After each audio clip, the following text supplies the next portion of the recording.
સોમનાથ મંદિર પાસે ત્રિવેણી રોડ પર 40 મકાનો ખાલી કરાવવા તજવીજ હાથ ધરવામાં આવી। સોમનાથ ટ્રસ્ટની જમીનનો કબજો ટ્રસ્ટને સોંપવા કવાયત। કોર્ટના હુકમને લઈ સોમનાથ ટ્રસ્ટને જમીનનો કબજો સોંપવાની હાથ ધરાઈ કામગીરી।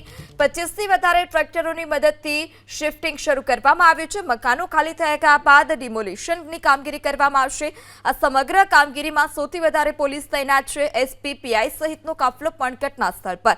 વેરાવળ ડેપ્યુટી કલેક્ટર મામલતદાર સોમનાથ ટ્રસ્ટના અધિકારીઓ પણ સ્થળ પર પહોંચ્યા। શાંતિપૂર્ણ માહોલમાં મકાન ખાલી કરવાની કામગીરી ચાલી રહી છે। દબાણકારોએ સ્વેચ્છાએ જ મકાનો જે હતા તે ખાલી કરી દીધા છે। 40થી વધારે મકાનોમાં રહેતા 200 લોકોનું શિફ્ટિંગ કરવામાં આવ્યું।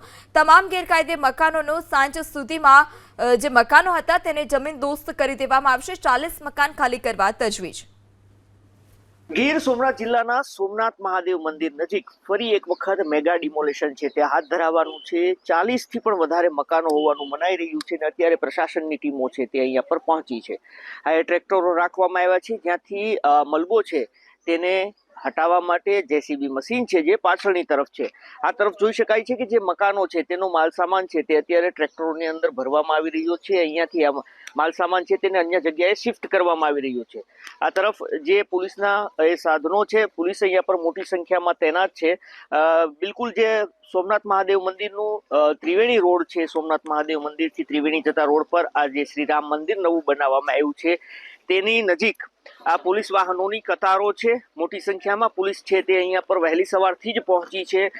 મનાઈ રહ્યું છે કે 40થી પણ વધારે મકાનો છે જેમાં આશરે 150 જેટલા લોકો છે જેના આ મકાનો છે તેને ખાલી કરાવવા માટે નોટિસ આપવામાં આવી હતી। એવું પણ જાણવા મળ્યું હતું કે આ જે જમીન છે તેને લઈને સમગ્ર મામલો છે તે કોર્ટમાં હતો અને આખરે આ સમગ્ર મામલે નિર્ણય આવ્યો છે અને હવે આ જે મકાનો છે તેને ખાલી કરવાની તજવીજ છે તે હાથ ધરવામાં આવી છે। જે મકાનોની અંદર જે રહીશો હતા તે પોતાનો સામાન છે તે અત્યારે હટાવી રહ્યા છે કારણ કે હવે પછી આ જે મકાનો છે તેનું આજે ડિમોલેશન થઈ શકે છે કારણ કે મોટી સંખ્યામાં અહીંયા પર પોલીસ છે તે વહેલી સવારથી જ તૈનાત રાખવામાં આવી છે। આ એ વિસ્તાર છે જ્યાં વર્ષોથી લોકો છે તે આ વિસ્તારોમાં રહેતા હતા। સોમનાથથી ત્રિવેણી રોડ પર આ સમગ્ર જે જગ્યા છે જેને લઈને એવું પણ મનાતું હતું કે આ જગ્યા ટ્રસ્ટની છે। જો કે સમગ્ર મામલો છે તે કોર્ટની અંદર પહોંચ્યો હતો અને હવે કોર્ટનો નિર્ણય આવ્યા બાદ પ્રશાસનની ટીમો છે તે અહીંયા પર પહોંચી છે। મોટી સંખ્યામાં પોલીસ જવાનો પણ અહીંયા પર તૈનાત રાખવામાં આવ્યા છે। 40થી પણ વધારે મકાનો છે જે હાલ જે આ મકાનમાં રહે છે લોકો તે પોતાના મકાન છે તે અત્યારે ખાલી કરી રહ્યા છે અને ત્યારબાદ થોડા સમયની અંદર અહીંયા પર ડિમોલિશન શરૂ થાય તેવું દેખાઈ રહ્યું છે। દિલીપ મોરી, એબીપી અસ્મિતા, ગીર સોમનાથ।